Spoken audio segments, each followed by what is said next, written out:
우리 그 경전 5페이지 됐습니다. 저번에 이제 자 4번 모음 없이 실행하세라고 하는 부분.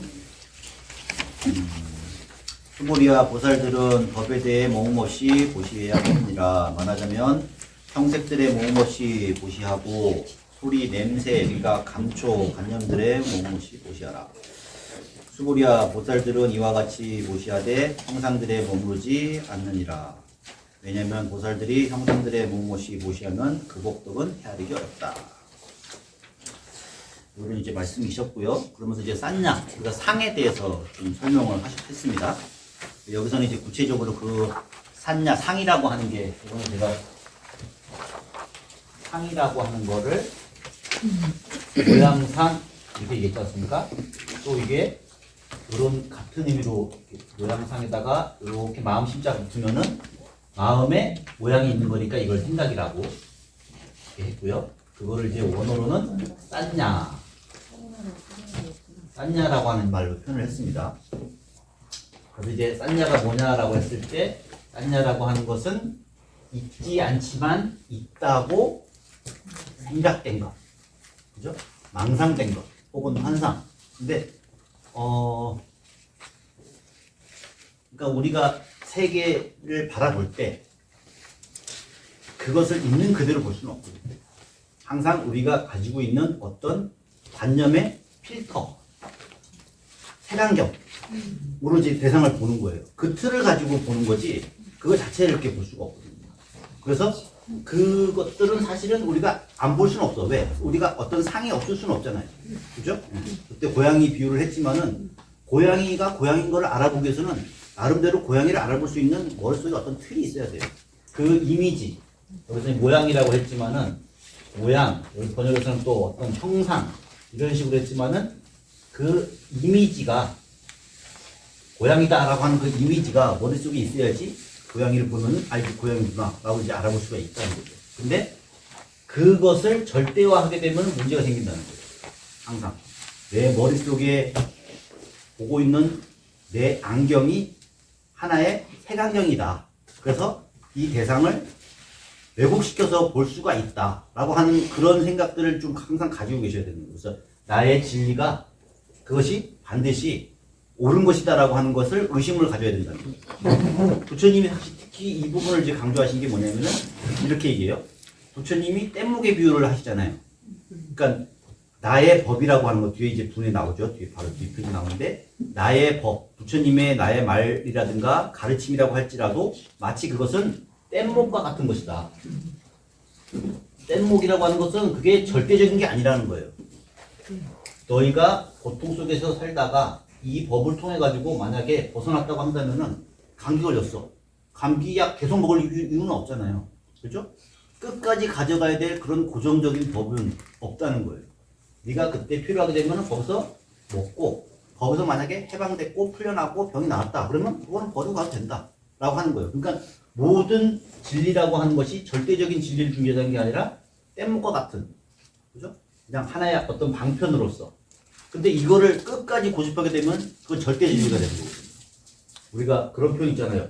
절대 권력은 절대 부패한다 이런 말 있잖아요. 그런 거 있죠. 절대 권력은 절대 부패한다. 그죠?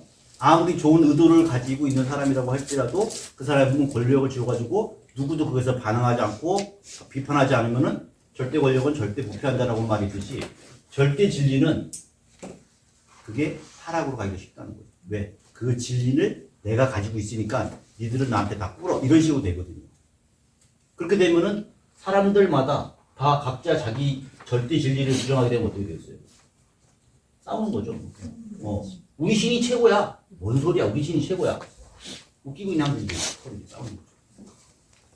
그래서 결국은 사람들이 싸우는 거는 자기들이 가지고 있는 신이 절대 신이어서가 아니라 사람들이 가지고 있는 자기 생각 속의 신인 거예요. 자기 생각 속의 어떤 진리인 거고. 그죠? 그러니까 이것들이 다 상이고 이것도 상인 거죠.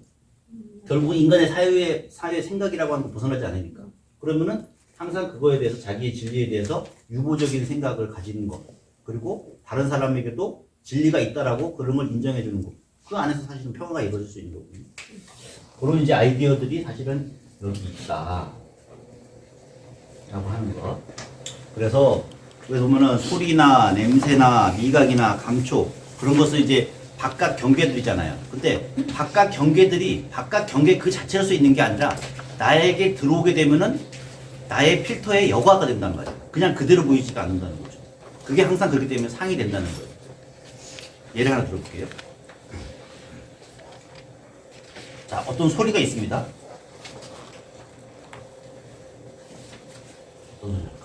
웃음소리.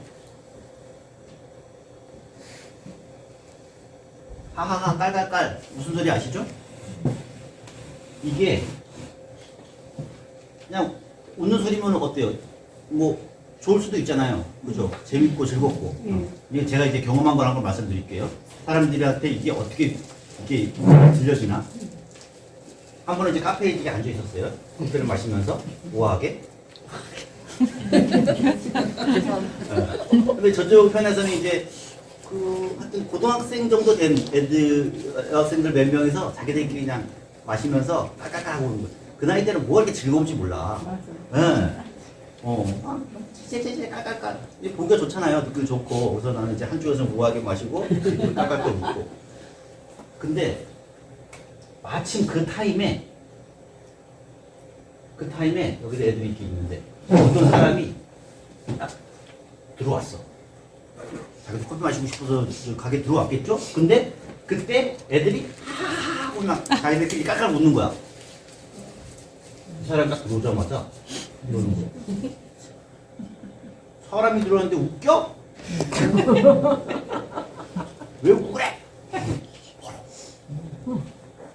혼나오잖아요. 그러니까 사람들의 누군가는 그게 정말 잘 발랄한 한때 너무 즐겁구나.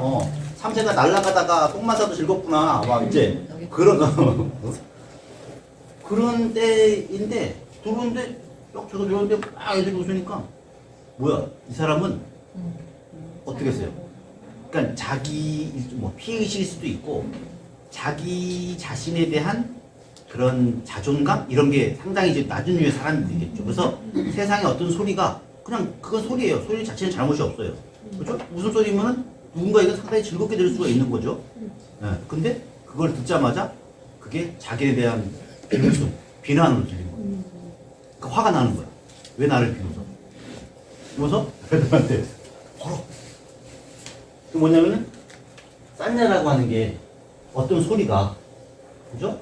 그 음성이 바깥의 것이지만은 그것이 그대로 들리는 게 아니라 내가 어떤 상태 속에 있느냐에 의해 가지고 그게 하나의 필터 속에서 여과돼 가지고 들린다는 거예요. 그러니까 그게 다 이제 상인 거죠. 세상은 있는 그대로 보여지는 게 아니라 나의 어떤 그런 개인적인 경험 혹은 트라우마 이런 거에 걸러져 가지고 세계가 보인다는 거예요. 그리고 반응도 그런 식으로 한다는 거죠. 그래서 싼냐라고 하는 게 세계를 왜곡하고 있다. 그리고 사람들은 다 그런 싼냐의 지배 속에서 살고 있다. 그렇죠? 자, 이런 것을 말씀을 드렸습니다. 그래서 그런 것에 이제 걸림이 없이, 그 다음에 보시라고 하는 거는 이제 저때 얘기했지만 보시라고 하는 게 뭐 재물로 보시하는 것도 있고 친절한 말 한마디도 될 수 있고 살아가는 어떤 모든 행태를 사실은 그 안에 담아낸 말이죠. 일상을 살아갈 때, 선업을 닦으면서 살아갈 때 그런 냄새, 소리, 미각, 감촉, 형상 이런 것에 의해 가지고 왜곡되지 말고 그 있는 대로 하라 뭐 이런 식으로 있겠죠. 그다음에 다른 형상들의 무엇이 보시하면 그 복덕은 헤아리기 어렵다. 복동 얘기도 나왔고 쭉 넘어가서 그러니까 그 복동 얘기가 나왔는데 이거 뒤에서 이제 좀 많이 나오죠. 이런 표현들 뒤에 읽어보면은 뭐 종종 여기 이제 금강경 집에서 이제 읽어보셨겠지만은 복덕이라고 하는 말이 많이 나와요. 우리가 복덕 좋아하잖아요. 복 받길 좋아하고 복 많이 받으세요. 여기에서는 복덕을 두 가지로 나눠요. 전문 용어인데 무루복이 있고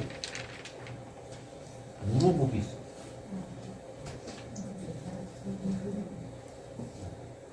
그러니까 누라고 하는 게 한문으로 비셀루자. 그러니까 번뇌라는 뜻이에요. 번뇌가 같이 붙어 있는 복이 있고 번뇌가 붙어 있지 않은 없을 무자, 무자. 번뇌가 붙어 있지 않은 복이 있다는 거예요. 그럼 복이면 다 좋은 거 아니야? 번뇌가 붙어 있는 복이라고 하는 거는 물론 당연히 이제 무루복이 좋겠죠. 여기서 얘기하는 거는 어떤 행위를 하면은 선업을 닦으면은 보시를 한다든가 혹은 선업을 닦는다든가 이러면 당연히 좋죠. 그 결과는 분명히 복으로 다가옵니다. 주님 항상 얘기하셨으니까. 그렇기 때문에 복덕을 닦으라고 해요. 근데 그것이 어떤 미래의 보상을 바라고 하는 행동, 그걸 우리가 상해, 싼냐에 사무쳐가지고 하는 행동이라는 거, 그거는 무루복이라는 거죠. 그 복의 효과라고 하는 것은 한도가 있다는 거예요. 시간이 지날수록 그 복은 점점 감소한다는 거죠. 근데 무루복은 그게 한량이 없다는 거예요. 왜? 그 복을 행하는 데 있어서 어떠한 자기의 아상을 가지지 않고 혹은 미래의 어떤 보상을 바라지 않고 순수한 행위 그 자체로서 하는 거기 때문에 이런 식으로 생각하면 이게 무루복이라고 하는 거죠. 그래서 여기서 강조하는 것도 무루복이라고 하는 게 왜 지금 거기서 이제 뭐라 그래 허공 사유상하 엄청나게 그렇게 뭐라 그래 수보리아 남서국방 사유상하 저 허공을 헤아릴 수 있겠느냐. 그래서 하면서 보살들이 형상들의 몸옷이 보시하면은 그 복덕은 이와 같이 헤아릴 수 없다라고 했을 때, 그죠? 복을 짓되 그것이 형상들의 혹은 상에 집착하지 않고 하게 되면은 그것은 헤아릴 수 없는 무루복을 얻게 된다라고 하는 이런 얘기를 하는 거죠. 그래서 또 그다음에 6페이지 5분에 이치대로 살제를 보라. 수보리야 너의 뜻이 어떠하냐. 몸의 형상을 가지고서 열애라고 여길 수가 있겠느냐. 없습니다. 세존이여 몸의 형상을 가지고서 열애라고 여길 수 없습니다. 몸의 형상 가지고 이 말은 이해가 금방 오죠? 몸의 형상 가지고서 예쁜 여자라고 여길 수가 있겠느냐. 똑같은 표현이에요. 단순히 이제 눈에 보이는 어떤 것만을 가지고 열애라고 볼 수가 없다. 좀 이렇게 이해하면 약간 이제 통속적이지만은 이렇게 이해할 수가 있겠죠? 근데 여기는 약간 좀 더 깊은 의미가 있습니다. 우리가 여기서 얘기하는 것은 부처님이잖아요. 뒤에도 이게 반복되지만은 부처님의 몸은 부처님의 몸은 우리가 30 이상이라고 뒤에도 나오지만은 30 이상이라고 해가지고 되게 좋은 상호를 가지고 계세요. 부처님만이 가지고 있는, 그러니까 과거 무량세 동안에 많은 그 수행과 복덕을 닦아가지고 이번 생에 태어날 때 이 30 이상이라고 하는 거는 그 수행의 개의마다 과거세 수행 개의마다 하나하나 얻어낸 아이템인 거예요, 사실은. 30 이상이라고 하는 게 상징하는 게 하다못해 어떤 단계를 하면은 별을 하나 받고, 그 다음에 또 단계를 하면은 또 아이템으로서 별을 하나 받고 이런 식인 거예요. 그래서 그렇게 해서 딴 별이 32개가 되고 32개를 다 채우면은 왜 예전에 그거 있잖아요. 왜 이렇게 고장 잘해서 이렇게 찍어서 32개 받으면은 뭐 상품 주잖아요. 비슷하게 30 이상이라고 하는 게 그 복덕의 결과인 거고 사실은 가득 채운 거예요. 근데 부처님은 뭐라 그래요? 그런 그 30 이상을 다 채웠음에도 불구하고 이거를 부정을 하는 거거든요. 그냥 단순히 몸의 형상이 잘생겼다를 얘기하는 게 아니라 그 수많은 세월 동안에 가든 보시며 가든 인욕이며 가든 지게며 이런 걸 다 닦아가지고 수행의 결과로서 완전한 몸을 얻었다는 걸 상징을 하는 거예요. 그리고 그것은 당연히 긍정되어야 되겠죠. 근데 부처님이 그거를 여기서 부정을 해요. 네. 그러한 유한성에 같이 있지 말라는 거죠. 또 하나, 부처님의 이걸 지금 30 이상이라고 하면 불신이잖아요. 불신. 부처님의 몸. 부처님의 몸이라고 하는 건데 이 불신을 가지고 우리가 부처님의 몸을 우리가 세 가지로 얘기해요. 많이 들어봤죠? 법신. 법신 부처님. 또 보신 부처님. 또 화신 부처님. 이런 식으로 이제 구분한다는 거죠. 법신이라고 하는 것은 진리 그 자체. 모든 형상과 언어와 모양을 떠나 있다. 그러니까 이건 이제 우리가 보통 아까 말하는 상을 떠난 부처님이라고 해요. 상을 떠난 부처님. 이렇게 표현하겠죠. 근데 화신 부처님은 구체적인 어떤 상으로서 항상 나타난다는 거예요. 제가 이제 그 맥락을 이제 말씀을 드렸죠. 구체적인 상으로 나타나는 것은 무엇을 강조하냐면은 이 화신 부처님은 중생을 구제하려고 하는 자비의 맥락 속에서 항상 드러난다는 거예요. 그죠? 그리고 여기서 이 자비. 여기는 이제 이거는 이제 법신 부처님은 초월을 얘기하고 어떤 모든 상들을 이제 초월하는 거죠. 그리고 보시는 이제 그거에 이제 중간자적인 느낌이 강해요.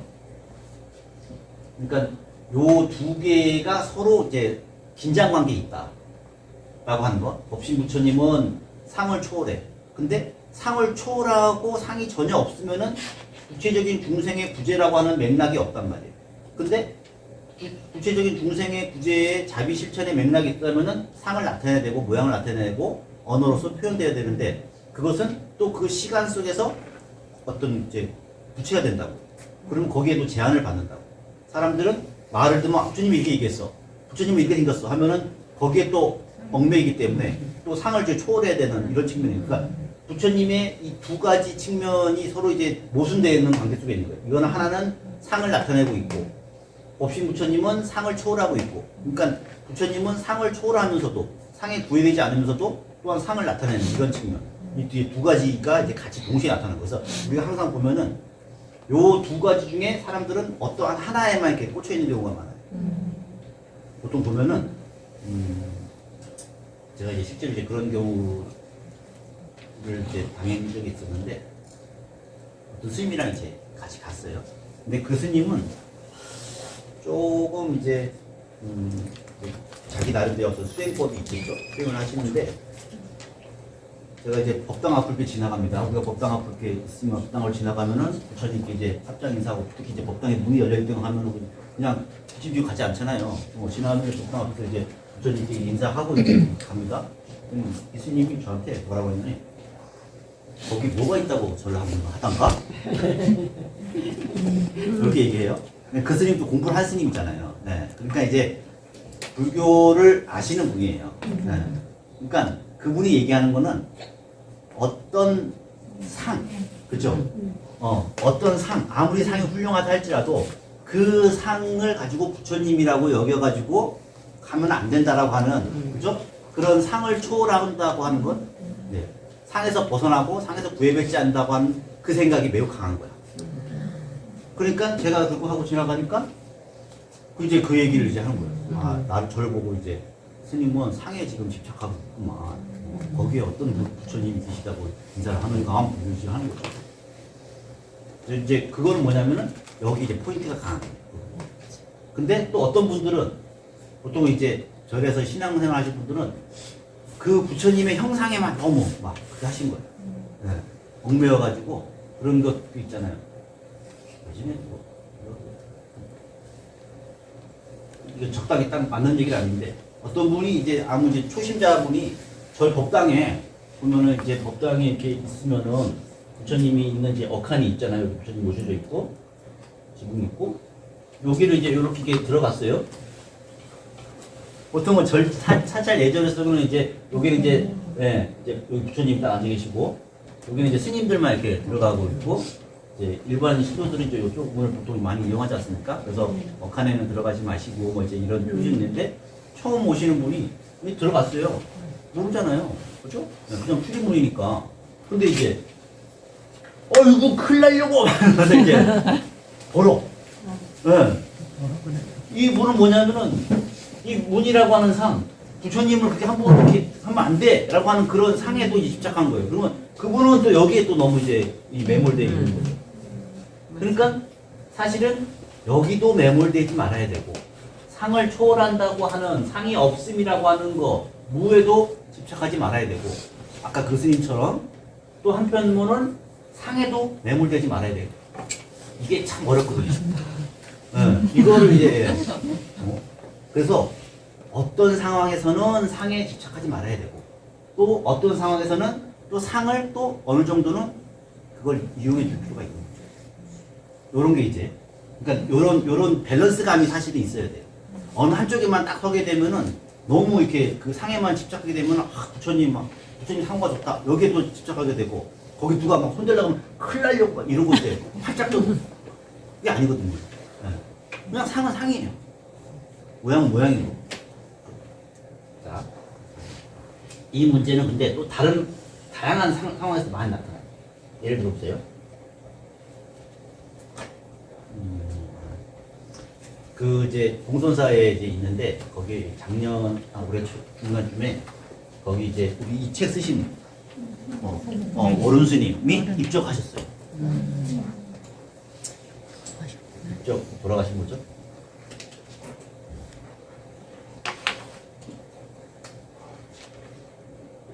입적하셨어요.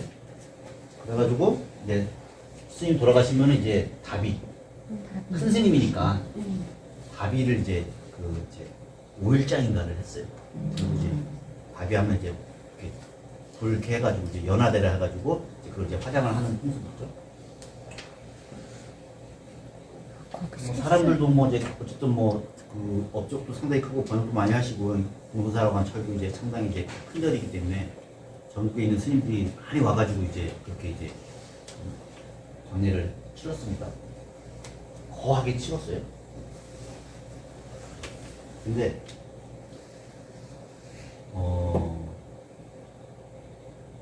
뭐라 하지? 이런 문제는 이제 예전에도 이제 많이 있었는데 어떤 스님들이 이렇게 얘기하는 스님들이 아유 뭐 이렇게 번거롭게 중 스님이 가시는데 그냥 조용하게 보내드리는 게 맞지 이렇게 거하게 거기 오면 이제 스님들 대접해야 되죠 뭐 이렇게 막 굉장하잖아요 꽃다발이며 막 이런 것들 이게 너무 거하고 또 거기서 한 사람들은 사실 5일장이라고 하는데 사실 6일장을 지냈거든요. 그 이제 돌아가신 날짜가 좀 이렇게 10시 저녁 10시쯤에 돌아가셔가지고 너무 이거 그냥 하루 치자 아니 그러니까 이제 다시 이거까지 해가지고 6일을 한 거예요. 그러니까 사람들도 힘들고 그죠? 지치고 그러니까 간략하게 하지. 간략하게. 그러니까 후장이 있고 장례를 후하게 지내는 후장이 있고 간략하게 지내는 게 있는 거잖아요. 약장이라고 이렇게 있는데 사람들은 너무 번거롭게 그렇게 하지 말자. 그리고 어차피 뭐 그런 시가 있잖아요. 스님들이 좋아하는 시 중에 하나가 뭐 생종 하철에 사양 하처고 생야 일편 부운기 사야 일편 부운면 사람이 오고 가는 거는 마치 구름이 일어났다가 사라지는 것과 같은 것이고 뜬구름 것 같은 것인데 거기에 뭐 이렇게 집착을 하고 그렇게 이제 하냐 뭐 이런 식으로 얘기를 합니다. 그러면 그분의 얘기의 포인트는 뭐예요? 아까 말한 것처럼 이런 상에 얽매이지 말자라고 하는 그런 게 이제 강한 거예요. 그래가지고 그냥 간략하게 치워버리지 이런 식인 거예요. 근데 또 한편으로 생각하면은 그 절에서 수십 년 동안 그 제자들을 기울이고 하시는 그 밑에 제자들이라든가 신도들의 입장에서는 그냥 하루 이틀 내에 해버리고 그냥 아무것도 없었던 것처럼 해버리면은 사람이 또 마음이 허하잖아요. 이렇게 허망한가? 막 이런 식의 생각이 날 수 있잖아요. 그러니까 허망심을 없애기 위해서 또 나름대로 거기에 의식을 베풀어야 되는 게 있거든요. 그러니까 요런 긴장감이라고 하는 게 있는 거예요. 그래가지고 일체가 꿈꾼 것 같으니까 거기에 집착감이 없이 그냥 간단하게 보내드려야 돼. 이렇게 하시는 분이 있고 뭔 소리야? 그래도 그 스님이 그래도 한 게 있고 그렇게 해버리면은 신도들은 그분들 뭐 존경하는 신도들이나 제자들이라든가 많이 있잖아요. 또 그분이 키워두는 제자들이 전국에 많이 있거든요. 다 와가지고 이제 뭐 상여도 메고 이렇게 했습니다. 그분들은 그 마음이 아니고 가시는 분을 보내주는 마음은 또 이제 정성껏 이제 하고 싶은 마음이 있는 거예요. 그러니까 자비심을 그래서 이제 예전에 열반경에 보면은 열반경에 부처님 이제 그 돌아가셨을 때 상황을 하는데 열반경을 썼을 때 열반경에서 뭐라고 하니 왜 부처님이 가실 때 그렇게 정성을 다해야 되느냐라고 했을 때 그렇게 얘기해요.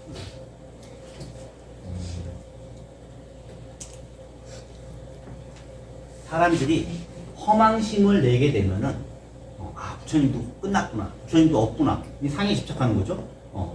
그래가지고 가시는 거구나. 그러면은 허망하다 이렇게 생각하게 되면은 그 허망한 마음을 가진 사람들은 계를 깨트린다는 거예요. 윤리적인 것들을 지킬 이유가 없게 된다는 거죠. 네. 이게 안 된다는 거예요. 그리고 단멸상을 낸다는 거예요. 끊어지고 없어지는구나 라고 한다는 거예요. 그래서 그 계를 윤리적인 그런 것들을 없애고 이런 예전에 그런 사람들이 있었거든요. 죽으면 끝이지라고 하는 사람들이 있기 때문에 그 사람들은 이 세상에서 내가 있을 동안만 잘 살면 돼 이런 식으로만 생각을 하는 것도 있고 다 계를 깨뜨린 거고. 그래서 계를 깨뜨리지 않고 그 다음에 단멸상, 허망심을 짓지 않게 하기 위해서 부처님에 대한 그런 예우를 해야 된다 이렇게 이제 하는 사상이 또 있거든요.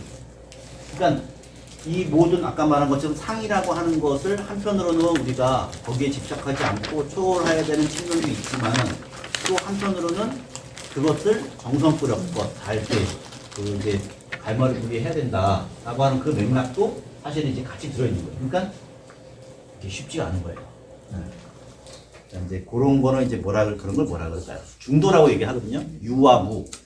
없음에도 집착하지 않고 있음에도 집착하지 않고 그래서 그 중간에 어떤 균형감을 잘 유지해야 된다라고 하는 게 이제 그 중도인데 그러니까 정답이 없는 거예요. 정답이 없고 그거는 우리가 이제 불법을 어느 정도 하면은 그 두 개의 밸런스감이라고 하는 게 이제 어느 정도 자기가 이제 체득이 되거든요. 그렇게 하고 또 가보자고요. 그래서 그 이제 중간에 보면은 모든 형상 형상 가지고서 열애라고 할 수가 없다. 왜냐하면 열애께서 이르신 바 몸의 상은 몸의 상이 아닙니다. 이게 의문시 되는 말이죠. 몸의 상은 몸의 상이 아니다. 자, 그때 보면은 모든 형상은 허망하니 만약 모든 형상들이 상이 아님을 알게 되면 그 즉시에 부처님을 보게 되리. 이거는 이제 범소유상, 계시허망, 약겜재상, 비상, 직견열애라고 하는 이제 유명한 구절이죠. 요거 이제 우리 요 페이퍼 이제 같이 볼 차례입니다. 이제 요런 표현들이 참 많아요. 그러니까 자, 몸의 상은 신상이죠. 몸의 상. 신상은 신상이 아니다. 그리고 시명신상, 그러므로 신상이라고 한다. 이런 표현들 그런 게 보면은 많이 있어요. 그러니까 A는 A가 아니다. BA. 그러므로 A라고 한다. 이런 것들. 그죠? 예를 들어가지고 정토는 장엄 정토 있죠? 장엄 정토는 정토가 아니다. 그러므로 정토라고 한다. 이런 표현을 계속 반복되거든요. A는 A가 아니다. 그러므로 A. 또 뭐가 있을까? 30 이상은 여기 있죠? 30 이상은 30 이상이 아니다. 그러므로 30 이상이다. 또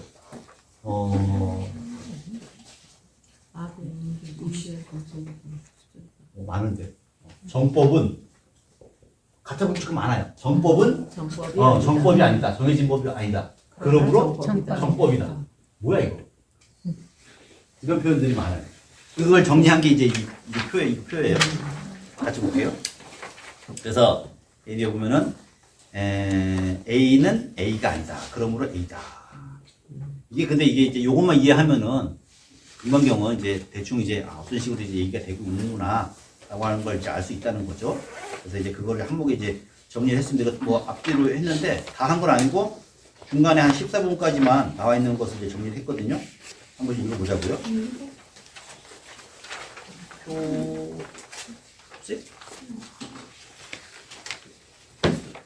자, 이런 것도 여기 있어요. 여기 있어요. 됐어요. 있어요. 그건 저분도 드리세요.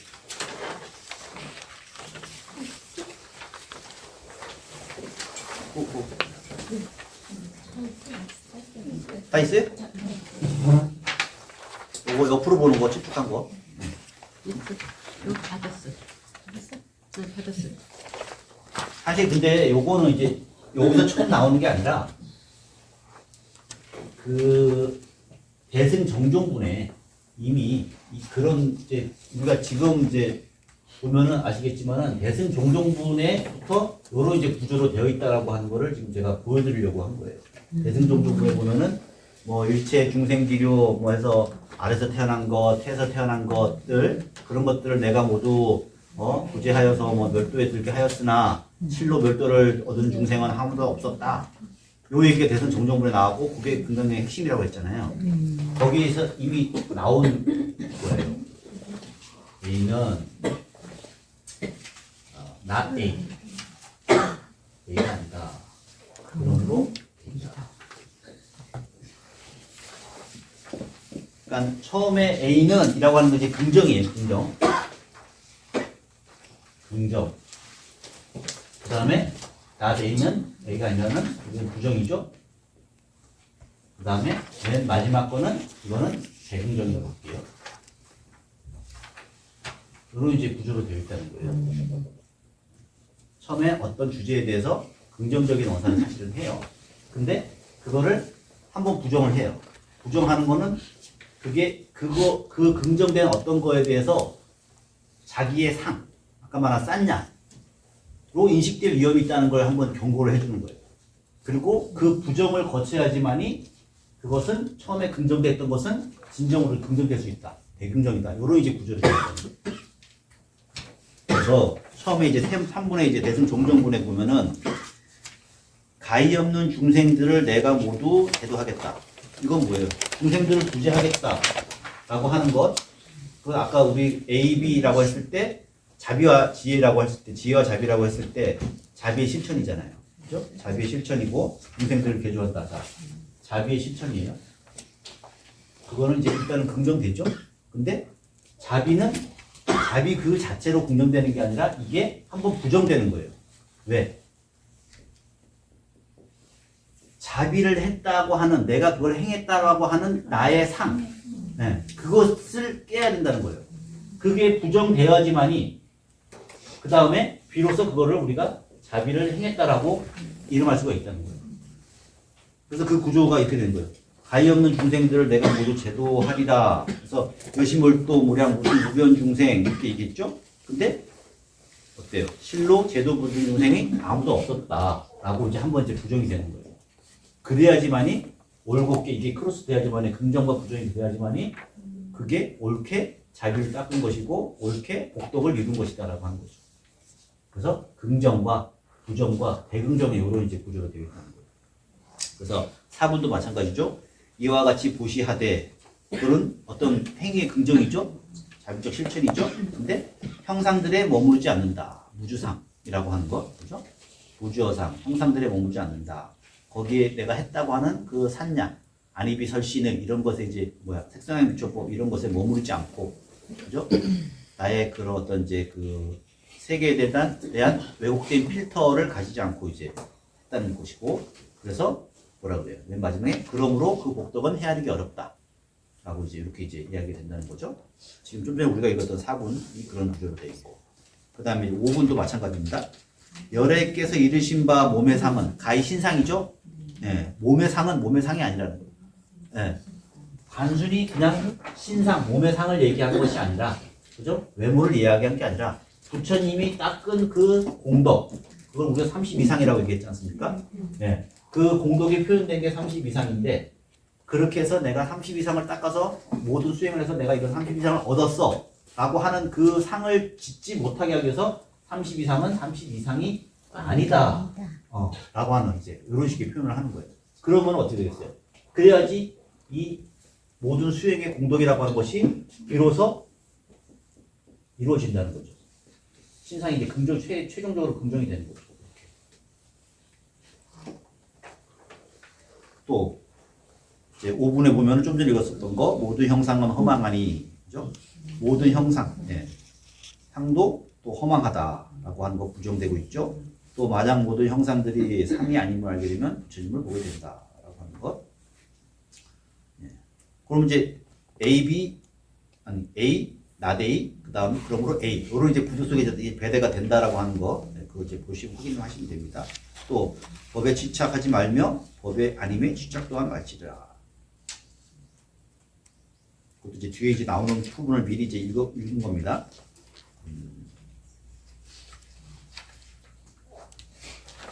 뒤에 이제 나올 표현인데 미리 한번 볼게요. 법에 집착 말 것이며 법 아님에 집착 또한 말지니라. 이게 말이 좀 이상하죠? 우리가 이거는 뭐냐면은 자 우리가 법이 있고 그죠? 이것은 법이다. 이것은 부처님이 말한 법이다. 라고 얘기를 한다는 거예요. 그러면은 이것이 부정돼야겠죠.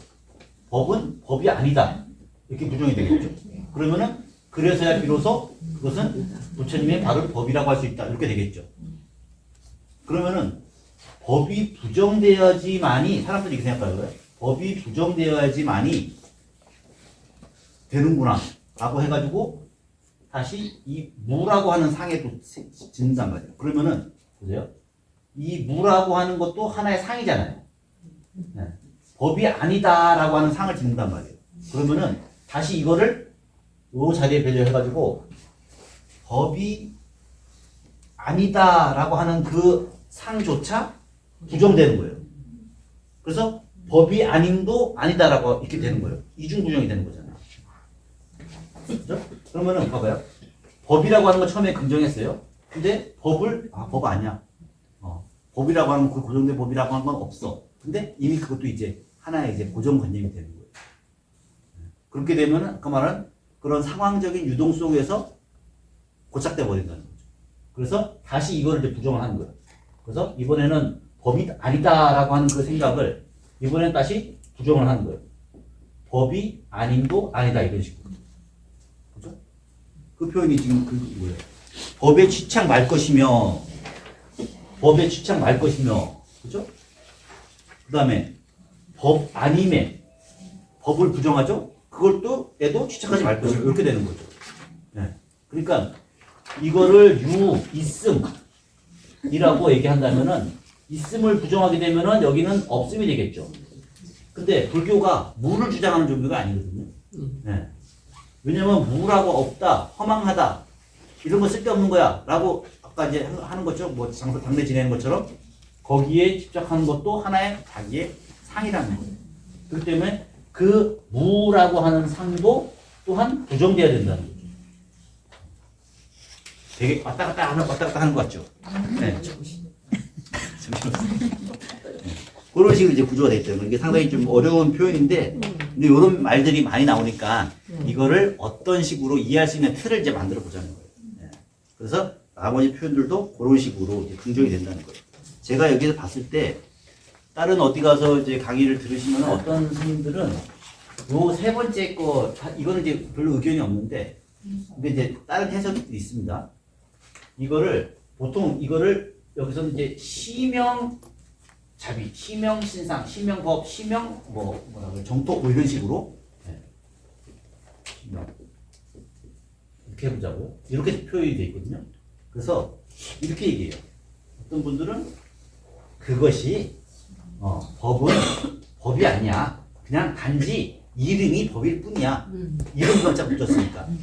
이런 식으로 이제 해석하시는 분도 있는데 제가 봤을 때는 뭐 그 해석도 틀린 건 아닌데 이런 해석을 이제 하시는 분들도 분명히 듣다 보면 이제 만나시게 될 거예요. 그래서 제가 지금 해석하는 거랑 좀 차이점이 있다는 걸 하려는 거예요. 법은 법이 아니야. 그냥 단지 크게 이름이 법일 뿐이야. 이렇게 되면은 약간 제가 봤을 때는 좀 뭐랄까 좀 적극성이 좀 떨어진다는 거예요. 제가 봤을 때. 그렇게 돼 있는 게 많아요. 네. 그렇게 돼 있는 게 맞아요. 네, 그런 게 많이 있는데 제가 해석하는 거랑 조금 차이가 난다는 거를 그러니까 뭐 어떤 게 맞다가 아니라 저는 처음부터 얘기했지만은 지혜와 자비를 항상 이게 등지 같이 가져야 된다고 하는 거거든요. 우리가 어떤 행위를 해요. 여기 정토라고 하자고요. 우리가 이 세계를 아름답게 정토 장엄정토라고 하는 장엄이란 말은 아름답게 만든다는 뜻이에요. 우리가 이 세계를 아름답게 만들기 위해서 법당도 가꾸고 나의 삶도 가꾸고 이게 하는 것 자체는 긍정돼야 될 것이잖아요. 그죠? 근데 그 긍정이라고 하는 것은 또 다시 나의 상에 빠질 수가 있잖아요. 내가 이 세계를 아름답게 만들었어. 이건 내가 아름답게 꾸민 거야. 라고 하는 그 의식. 그게 사실 한번 부정돼야 되겠죠? 그래서 정토는 정통이 아니다. 그렇다고 해서 이 세계를 아름답고 만드는 이 나의 행위가 결과적으로 그냥 이름이 그냥 허망한 이름이야. 이런 식으로 해석하는 것보다는 결과적으로 내가 이 세상을 아름답게 자비롭게 꾸며가고 갖고 가는 것이 결국에는 나의 부정을 위해서 크게 긍정되기 위해서라는 거죠. 그냥 단순히 그것이 그냥 이름이 정토야. 이런 식으로 하게 되면은 좀 부정의식에 빠져 있고 그렇게 되면은 이 밸런스가 내가 봤을 때는 좀 깨진다. 허망성에 떨어지기 쉽다. 그래서 항상 우선적으로 자비를 염두에 두고 보살도를 염두에 두고 그 보살도라고 하는 것이 크게 긍정되기 위해서는 부정을 한번 거쳐야 된다는 거죠. 그래서 저는 이제 긍정과 부정과 대긍정에 이런 구조로 이제 짜여져 있다. 이렇게 이제 해석이 됩니다. 뭐 어떤 것이 더 옳을지는 뭐 모르겠지만은 그런 해석들도 가능하다. 그래서 내가 이 세상을 적극적으로 아름답게 꾸며가는 것, 그거가 긍정돼야 될 부분이지 결코 그것이 소극적으로 뭐 그냥 이름일 뿐이요. 이런 식으로 이제 하게 되면은 조금 약간 이제 부정성, 좀 소극성에 치우치지 않을까 이런 이제 생각이 들었습니다. 뒷부분도 이제 마찬가지로 다시 읽어볼게요. 7분에 보면은 이제 열애보리, 안욕보리를 얻었느냐. 그러니까 안욕보리라고 안욕따라라고 삼보리라고 하는 법이 정해진 법이 없습니다. 이렇게 돼 있죠. 부처님은 분명히 안욕따라 삼보리를 얻으셨습니다. 네. 그렇죠. 근데 부처님께서 나는 안욕따라 삼벽산을 얻었노라. 이렇게 생각하신다면은 그 자체가 이미 뭐예요? 네, 그 자체가 상인 거예요. 부처님 자신조차. 네. 그죠? 자기의 깨달음을 절대화시킨다는 거예요. 네. 그렇게 되면은 거기에는 어떤 이제 뭐랄까 억압, 폭력성이 사실은 다 내재되어 있거든요. 아까 절대 진리는 절대 부패한다는 그런 개념이고, 그죠? 근데 부처님의 진리가 그렇게 한번 부정됨으로 인해 가지고 사실은 더 높아지는 거거든요. 부처님의 깨달음이라고 하는 게, 그죠? 그리고 부처님이 열애가 설할 법이 있겠느냐 하면은 설할 만한 정해진 법이 없습니다. 그죠? 그래서 부처님이 낮아지는 게 아니에요. 설할 법은 부처님 뭐 없습니다라고 한다고 해서 부처님 법이 낮아지는 게 아니라 부처님 법이라고 하는 것은 이렇게 자유로운 거구나, 편한 거구나, 사람을 진리로서 짓누르는 게 아니구나라고 하는 이제 그런 이제 해방감을 준다는 거예요. 또 마찬가지죠. 이와 같은 복덕에는 복덕을 지은 건 의미가 있죠. 그런데 거기에는 복덕에 고정된 성품이 없다. 라고 하는 것. 그럼으로써 여러분께서는 복덕이 많다라고 하신다는 거죠. 그래서 이제 긍정되고 있죠. 탈pun에도 비슷한 표현이 계속 반복됩니다. 불법이라고 하는 것은 불법이 아니다. 그 다음에 수다원을 이름하여, 아까 우리 읽었죠? 수다원을 이름하여 흐름 속에 들어간 자라고 하지만은 그는 실로 들어감이 없다. 사다함을 이름하여 다시 한번 왕래할 자고라고 하나, 우리 여기 이제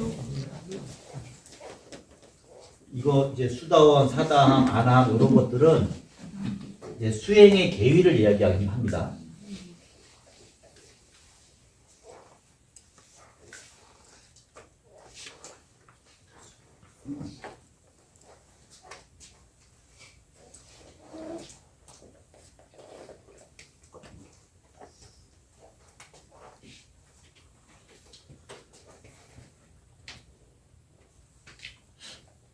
자, 초기 불교 혹은 부파 불교를 얘기하면은 처음에 이제 수행을 단계에서 여기를 이제 본부라고 하자고요. 일반 중생 본부 수행을 하게 되면은 여기서부터 이제 성인의 단계에 올라갑니다. 수행을 하게 되면은 그게 뭐지? 견도라고 하는 단계가 있습니다. 사성제를 이제 사상제 우리가 말고 그 사성제를 정관하게 되면은 제대로 이해하게 되면 깨닫게 되면은 우리가 이제 그 견도를 하게 된다고 해요. 그러면 첫 단계가 뭐냐면은 그걸 이제 수다원이라고 해요. 수다원. 이건 이제 초기 불교 교학이에요. 수다원. 그 다음에 사다.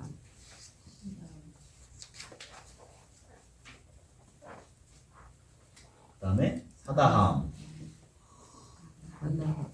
아나함, 아라함. 아라함. 근데 초기 불교 교학에서는 아라한이 부처님이에요.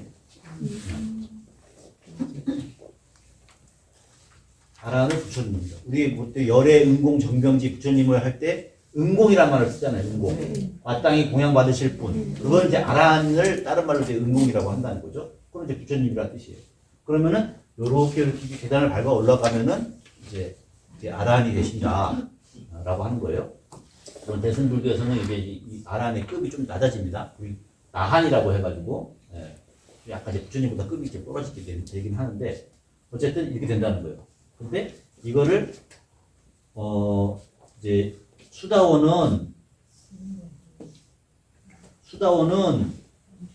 흐름에 들어간 자라고 보통 얘기하거든요. 임육과라고 해요. 임육과, 예륙과 혹은 임육과,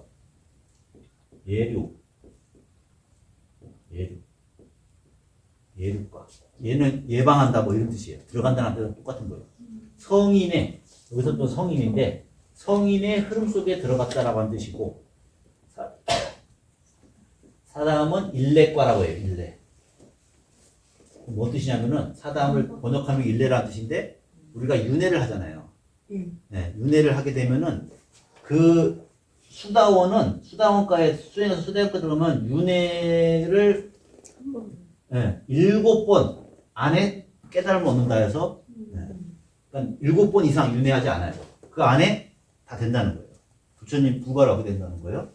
그 사람들의 교학 시기에서는. 그 다음에 사다함의 지위를 얻게 되면 깨달음을 얻게 되면은 그러면은 일례과 한 번만 요번 생 끝나죠? 그 다음에 내 생의 다음 생에는 이제 얻는다는 거예요. 깨달음을 얻게 된다는 거예요. 그래서 그 일례라고 얘기해요. 그 다음에 아나함은 이제 불환이라고 그래요. 불환. 이 세상에 돌아오지 않아요. 이번 생애가 끝이야. 네, 이번 생에 이제 얻는다는 거예요. 그리고 아라한은 이미 된 걸 얘기하는 거죠. 그걸 가지고 이제 그 금강경에서 얘기를 하는 거예요. 근데 뭐라고 하냐면은 수다원이 나는 그런 흐름 속에 들어갔다 라고 생각한다면은 그거는 제대로 된 수다원이겠느냐. 부정되는 거예요. 나는 이미 들어갔어. 난 이제 이것뿐만 이제 안에 이번에 깨달음 먹게 될 거야. 또 사다함이 나는 한 생만 지나면은 나 이제 깨달음 먹거든? 다 됐거든? 이제 이런 식으로 이제 그런 의식을 가진다고 한다면은 요거는 비판받아야 된다는 거죠. 요 금강경의 얘기 속에서는. 그죠? 아까 우리가 뭐 정토 똑같은 거예요. A는 not A다. 그러므로 A다라고 하는 구조 속에서 이거를 다 거기다 배달을 한 거예요. 수다원이 나는 수다원가를 얻었다. 나는 한 번만 한다라고 하면은 그래서 한 번만 하면 끝난다라고 하는 그런 의식을 가지지 않는다. 그러면은 그래야지 비로소 우리가 그거를 수다원이라고 한다는 설치할 수 있다는 거예요. 그죠? 모든 거 마찬가지죠. 제가 예를 들어서 자 나는 스님이야. 출가자야. 근데 출가자니까 나는 스님이라고 하는 내가 의식을 가지고 있다고 생각을 해보세요. 자 나는 뭐 마찬가지죠. 이게 숨어있는 내용들이 사실은 그런 거예요. 부처님의 기본적인 것은 평등법이라고 했잖아요. 그런 차별의식, 구별의식, 분별의식이 없어야 되는 건데 다 차별의식, 분별의식을 가질 수밖에 없거든요. 나는 출가자야. 너는 재가자야. 우리가 그런 말 안 써. 요새는 뭐라 그래? 예전에 이런 말을 거치고 있었거든요. 너는 속임이야. 이런 말 자체가 조금 별로 좋지 않아요. 나는 출가자니까 부처님법에 가깝고 너는 속임이야. 속된 사람이라 뜻이잖아요. 별로 아름다운 표현이 아니거든요. 그냥 뭐 일반인이야 라고 한다든가 이런 것들을 사실 하는데 알게 모르게 이제 출가를 하게 되면은 그 어떤 관습 속에서 이런 거를 이제 마치 내가 법에 더 가까운 것처럼 이게 벌써 평등의식을 깬 거고 차별의식을 가진 거거든요. 근데 마찬가지로 이 사람들도 그런 의식 속에서 자기를 규정을 하게 된다면은 이게 부처님 법에 근본적으로 어긋난다는 얘기를 사실 하고 있는 거거든요. 그래서 이제 그런 어떤 분별의식, 차별의식 벗어나야 된다는 얘기를 이런 식으로 표현을 한 거예요. 그래서 수다원부터 수다원을 이름하여서 흐름 속에 들어간 자, 그죠? 성인의 흐름 속에 들어가는 자죠. 7번 안에 이제 부처를 깨달음을 얻는다는 그런 얘기죠. 근데 그는 실로 들어감이 없으므로 맨 마지막에 비로소 수다원과를 이루었다 할 수 있다, 그죠? 그러니까 수다원 수행하는 걸 부정하지 않아요. 그건 긍정돼야 되는 거예요. 나름대로 열심히 노력했으니까요. 근데 그 수다원과를 얻었다고 해서 자기가 누구보다 더 우월하다, 낫다 라고 하는 의식을 가지는 순간 벌써 부처님 법하고는 어긋나는 거예요. 그런 게 있는 거죠. 그 다음에 사다함을 이름하여서 다시 한번 왕래할 자. 한 번만 왔다, 이번 생에 왔다 갔다 태어나면은 그 다음에는 이제 해탈한다는 거죠. 근데 그런 실로 왕래함이 없으므로 온다 간다 하는 그런 의식 자체가 없으므로 사다함과를 비로소 이루었다고 할 수 있다. 이렇게 되는 거죠. 그 다음에 안함을 이름하여 두 번 다시 원이 올 자. 두 번 다시 안 온다는 건 이번 이제 끝난다는 거죠. 이번 생에. 근데 그는 실로 온다 함이 없으므로 안함과 이루었다 하노이다. 또 아라한 이제 마지막이죠. 욕심 떠나 아라한 중 제일이라 하셨으나 제일 아라한이죠. 제일 뛰어난 아라한이라고 부처님께서 저를 그렇게 말씀하시잖아. 수보리가 얘기한 거죠. 저는 실로 욕심 떠난 아라한 중 제일이라고 생각하지 아니하니. 여기 나오죠. 네. 나는 그렇게 생각하지 않습니다. 저는 그런 생각을 짓지 않습니다. 나가 잘났다는 그런 얘기 안 한다는 거죠. 그래서 행하는 바 없으므로 아라나행 즐긴다고 말씀하신 것입니다. 다 마찬가지. 뒤에 불국토를 장엄함은 장엄함이 아니므로 장엄이라 이름하는 것입니다. 저는 이제 어쨌든 간에 불국토를 장엄한다.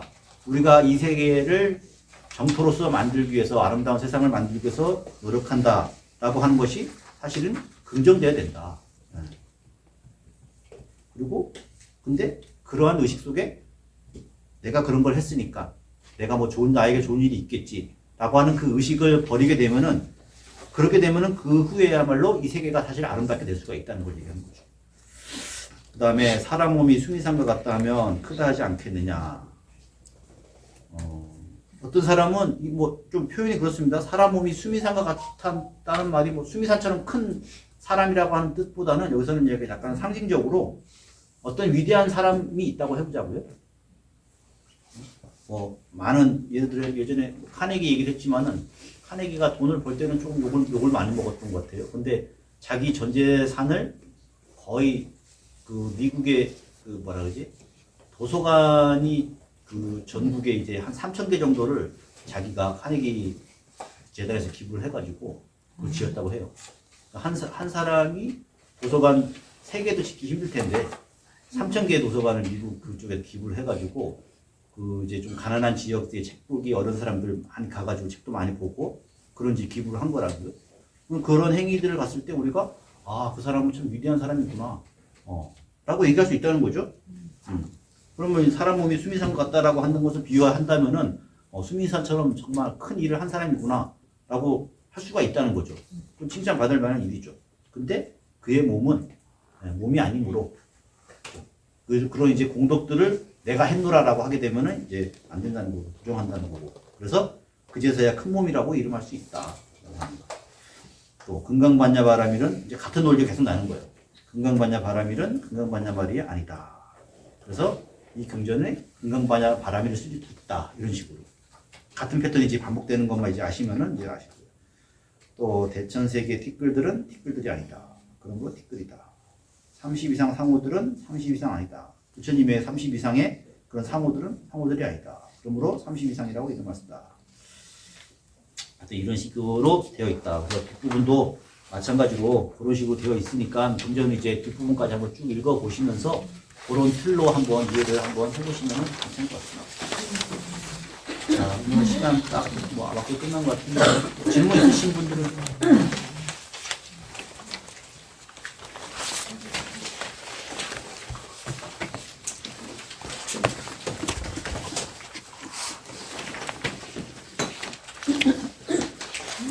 뭐 질문 없으시면 마칠까요, 이제? 예, 준비 한번 해주십시오. 준비 템포는